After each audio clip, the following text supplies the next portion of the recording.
The weight of tomorrow.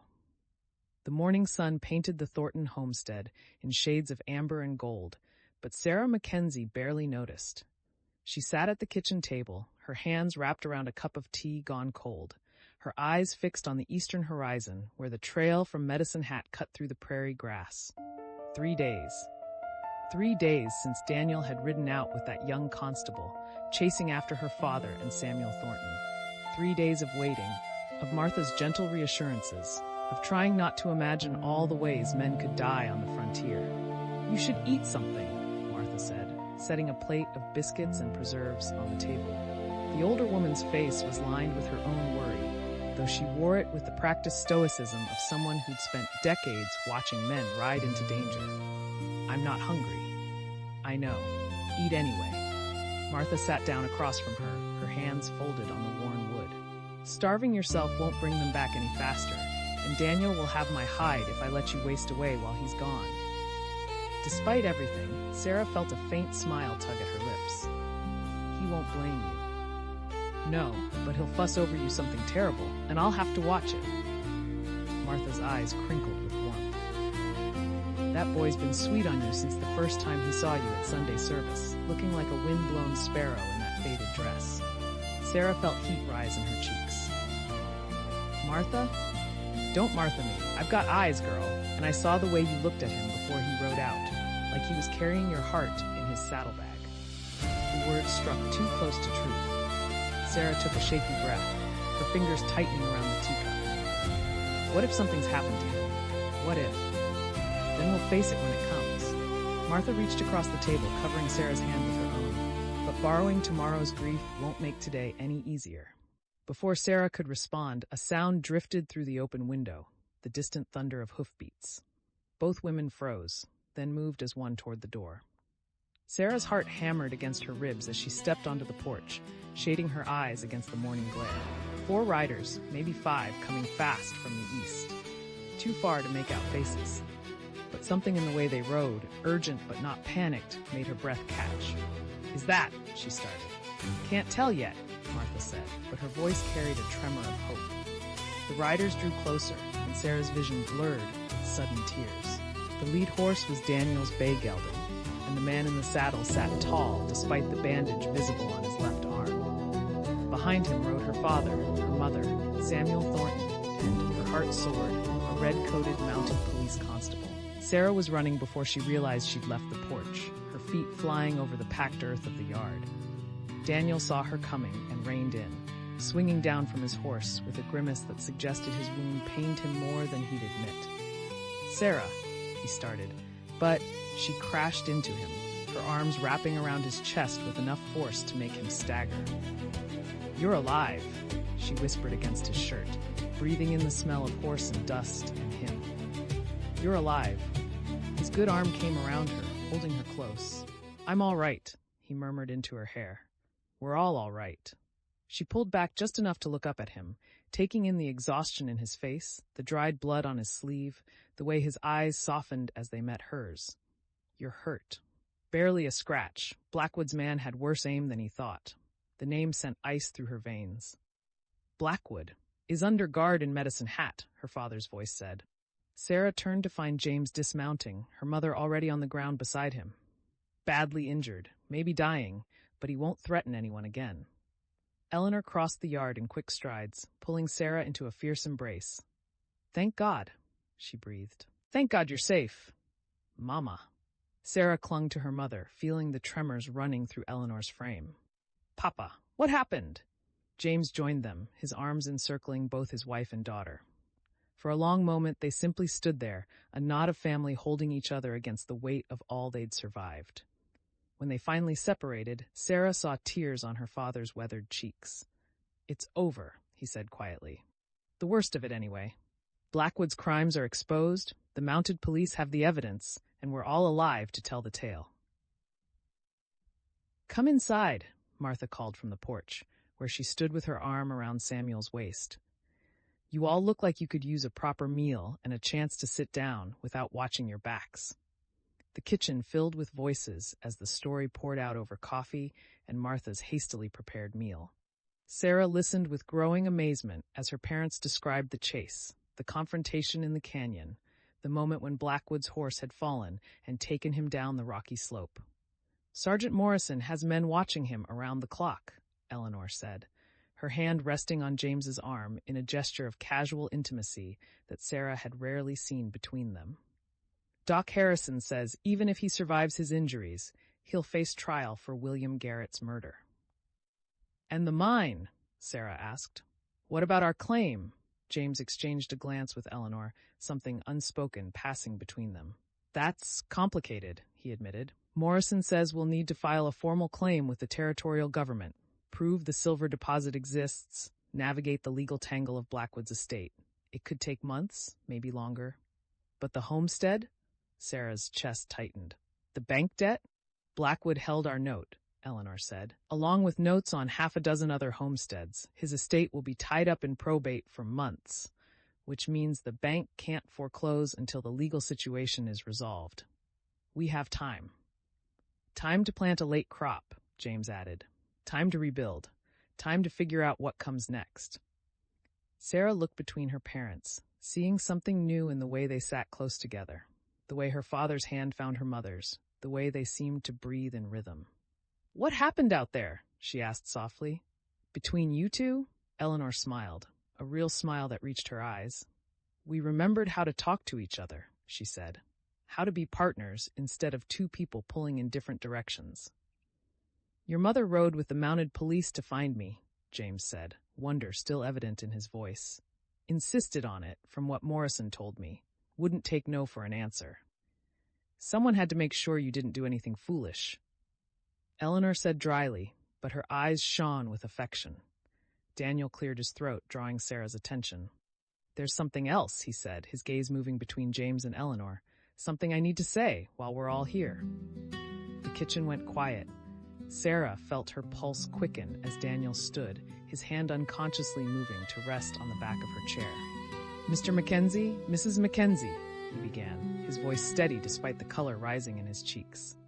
"I know this isn't the traditional time or place, but these past weeks have taught me that tomorrow isn't promised, and I don't want to waste whatever time we have." Sarah's breath caught. She looked up at Daniel, seeing determination in the set of his jaw, tenderness in his eyes as they met hers. "I care for your daughter," Daniel said simply. "More than I can properly express. She's brave and smart and stronger than anyone I've ever known. And if she'll have me, if you'll give your blessing, I'd like to court her properly, with the intention of making her my wife when the time is right." The silence stretched. Sarah couldn't breathe, couldn't think, could only watch her father's face as emotions flickered across it. Surprise, consideration, something that might have been approval.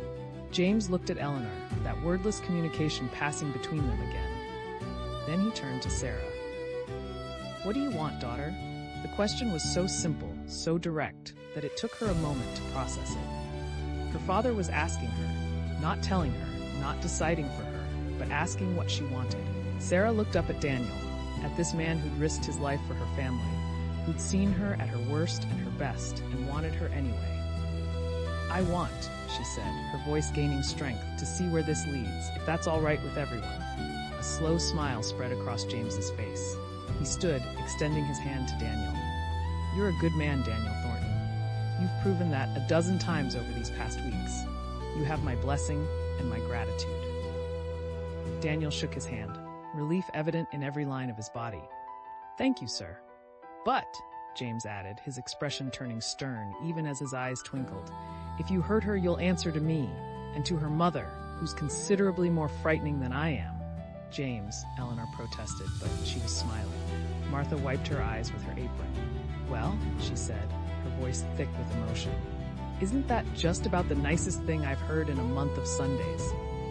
Samuel raised his coffee cup. "To young love and old wisdom," he said, "and to families who stick together when it matters most."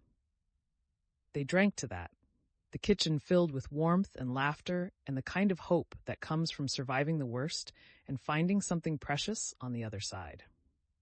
But as the afternoon wore on and the conversation turned to practical matters, when to return to the homestead, how to approach the legal questions surrounding the mine, What to tell Thomas? Sarah found herself watching her parents with growing curiosity.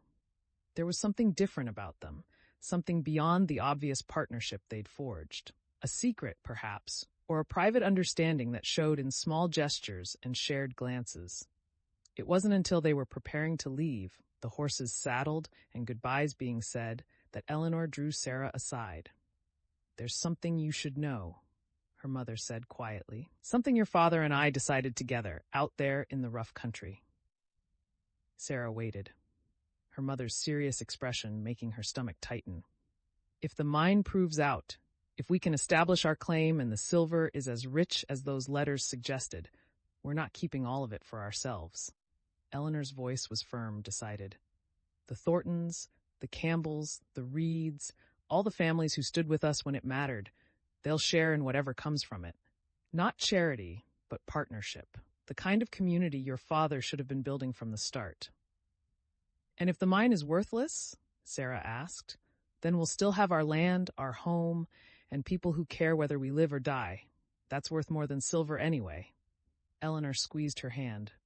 "We nearly lost everything because your father was too proud to ask for help, too stubborn to admit we needed community. We won't make that mistake again." Sarah nodded slowly, understanding the weight of what her mother was saying. This wasn't just about money or mines or homesteads. It was about choosing a different kind of future, one built on connection rather than isolation. "Now come on," Eleanor said, her tone lightening. "Your brother is probably driving Mary Campbell to distraction, and I need to hold my baby and know he's safe." They rode out an hour later, the afternoon sun warm on their backs. Sarah rode between Daniel and her father, her mother and Samuel bringing up the rear with the constable who'd accompanied them. The prairie stretched endlessly in all directions, the grass rippling like water in the constant wind. As they crested a low rise, Sarah could see the Mackenzie homestead in the distance, the soddy, the barn, the fields that would need planting soon if they were to salvage anything from this year's growing season. Smoke rose from the chimney where Mary Campbell would be preparing supper, and Sarah knew Thomas would be watching the horizon, waiting for his parents to come home. It looked small from here, that collection of buildings that represented 3 years of backbreaking work and desperate hope. Small, but precious, worth fighting for. "Sarah," Daniel said quietly, drawing her attention.